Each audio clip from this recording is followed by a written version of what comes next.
My abusive ex threatened every man who so much as looked at me, until I started dating a 6'5" MMA fighter. For almost 12 months after I escaped Jesse, that bitter reality shaped nearly every part of my dating life. I'd filed for a restraining order, got it signed by a local judge, changed my daily commute, and deleted most of my public social media. Paperwork could only do so much. Jesse never hit me while we were together, but his brand of abuse lived in endless voicemails, slow passes by my apartment building after dark, and direct, unmistakable warnings sent to any guy who dared show interest in me.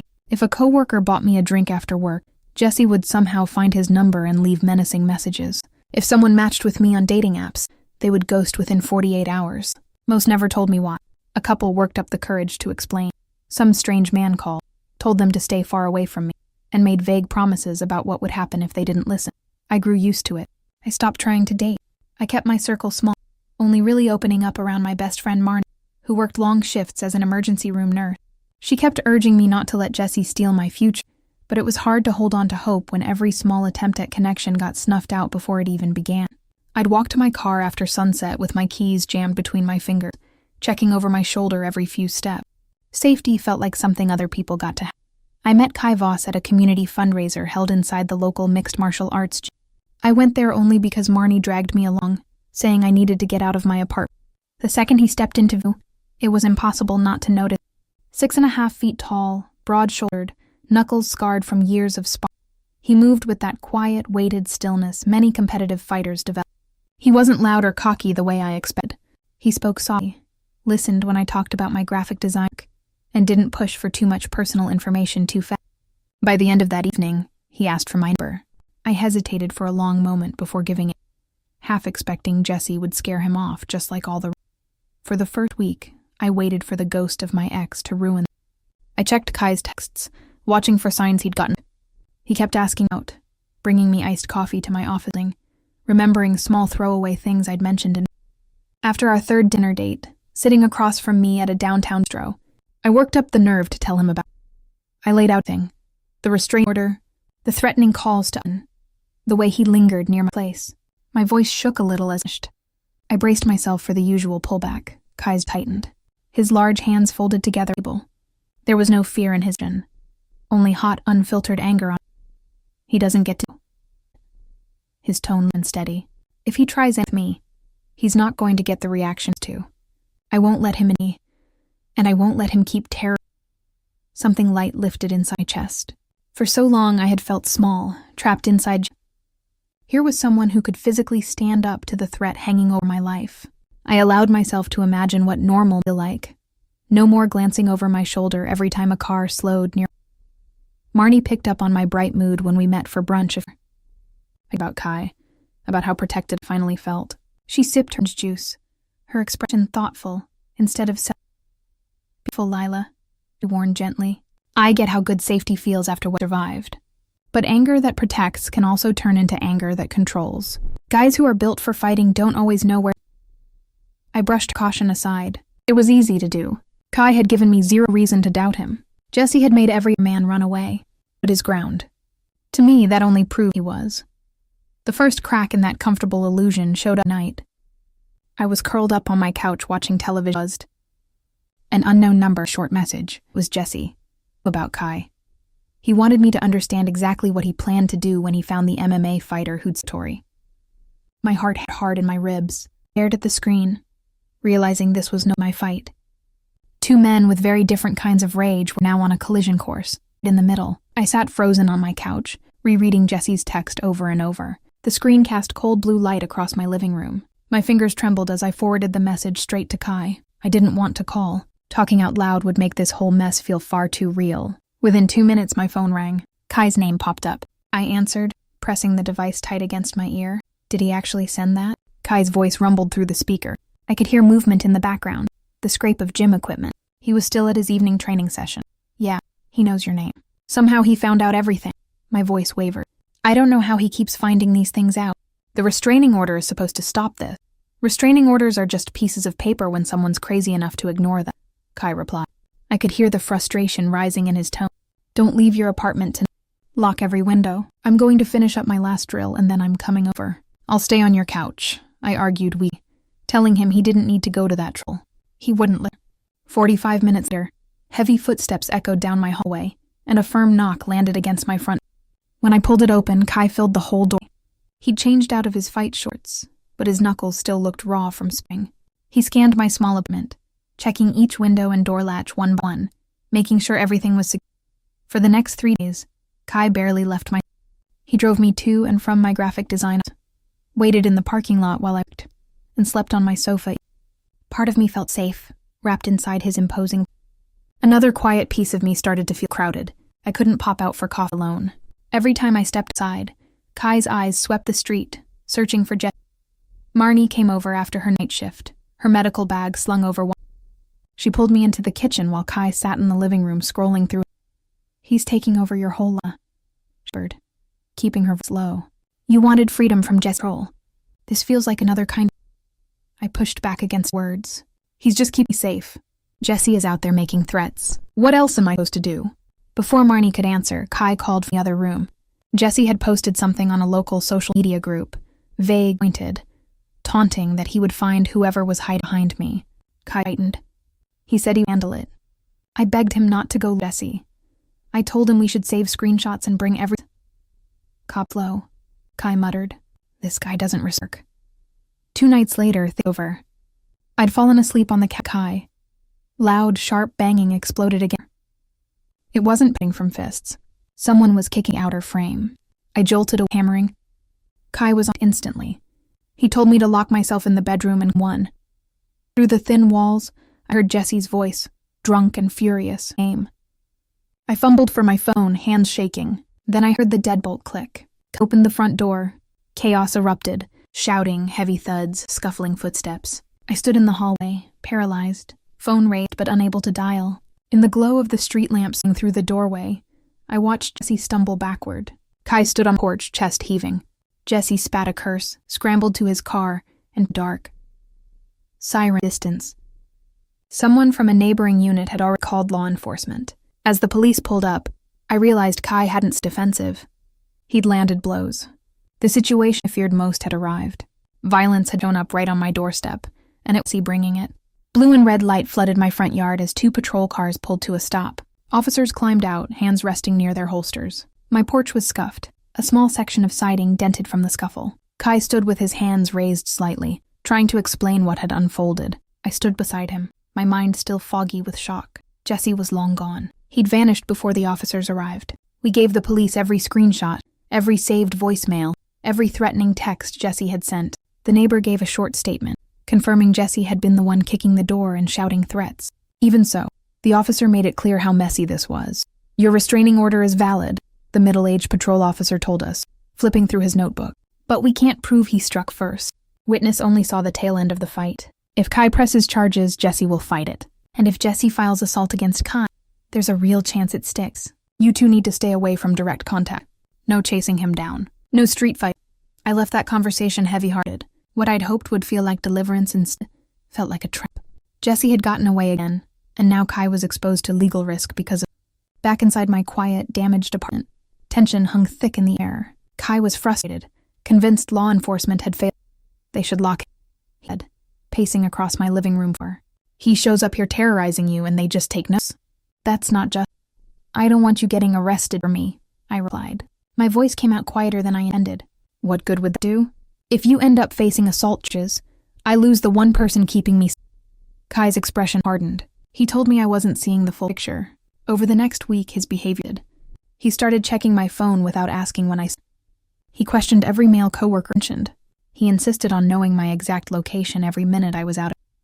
When I pushed back and told him this felt suffocating, he framed it as care. "Don't you get it?" he said one evening, sitting across my kitchen table. "I saw what that man is going to do. I can't afford to let my guard slip with you. This is what protecting." Marnie came again, this time during daylight hours. She listened to me list off all these new behaviors and. "Jessie abused you by isolating you. Kai is doing the same thing, just under a different label," she said plainly. "Safety shouldn't make you afraid to speak up." I fought against that truth. I kept comparing Jessie. Kai had never screamed at me. He had never stalked me before we dated. He'd stepped between danger. Still doubt gnawed at me. Then news landed. Jessie filed a police report claiming Kai had attacked him unprovoked outside my building. He had minor scrapes on his knuckle and a bruised rib. and he was weaponizing those injuries. Detectives reached out to schedule formal interviews. Kiger and volatile. He started skipping his coaching shifts.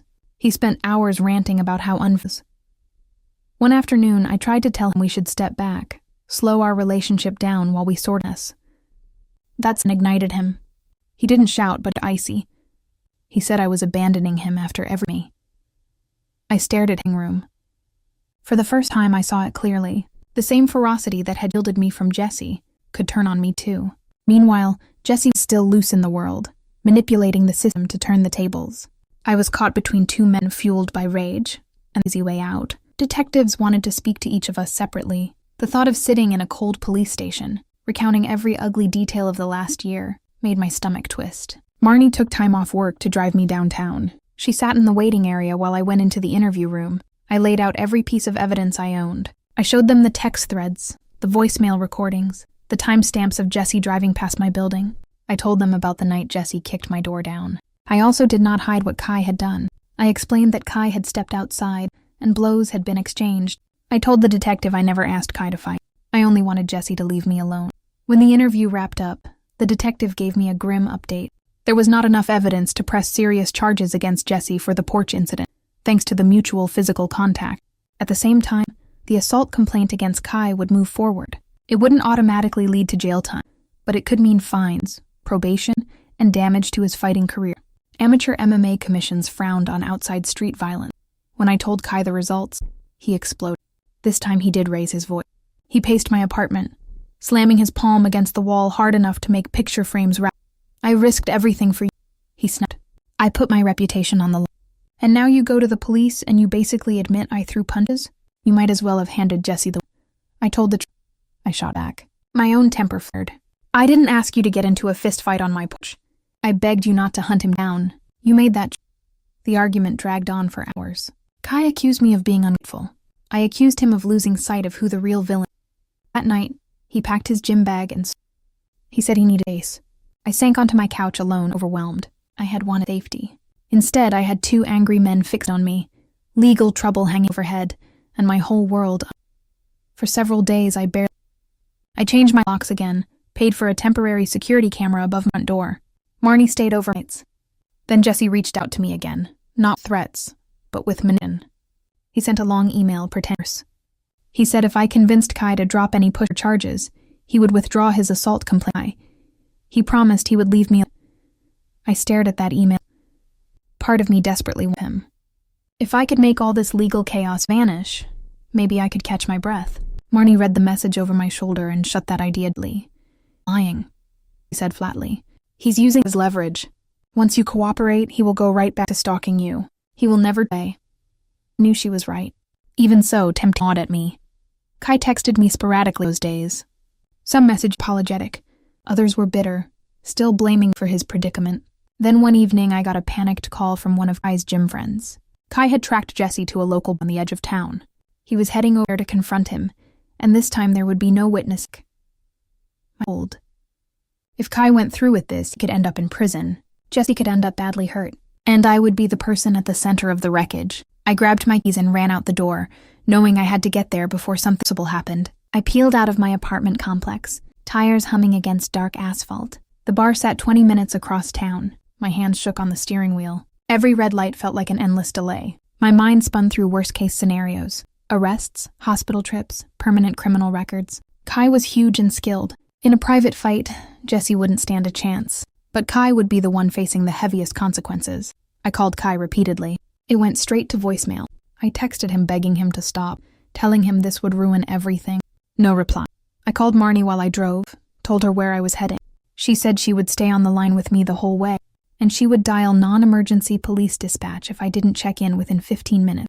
When I pulled into the gravel bar parking lot, it was close to midnight. Neon beer signs glowed through grimy windows. Several pickup trucks sat scattered across the lot. I scanned for Kai's black pickup truck and spotted it near the back. My heart sank. I threw my car into park, left the engine running, and hurried toward the building. Through the front window I saw Kai stood across the room from Jesse. The bar was half. Loud country music played over the speakers. Most patrons hadn't noticed the tin, but the two men were locked in a hard, staring standoff. I pushed through the front. The smell of beer and fried food washed me. I marched straight between them before words could turn into fists. Kai's eyes locked onto me, surprised I'd shown up. Jesse looked equally stunned. Then looked like he was pleased I'd come. I said, raising my voice over the music. This is not how you this. You walk out of here right now. He deserves this. Kai snarled, chest rising, falling. He's gotten away with hurting you for over. Winning a bar fight won't give me my life back. If you hit him here, you lose. Your fighting career, your freedom. Is worth it? Jesse cut in, taunting of us. He made crude comments, trying to bait Kai into swinging. I kept my ground, physically positioning myself between them. Several bar regulars began to watch. The bartender reached under the counter, hand hovering. For a long, terrible moment, I thought Kai would shove me. His mouth tensed.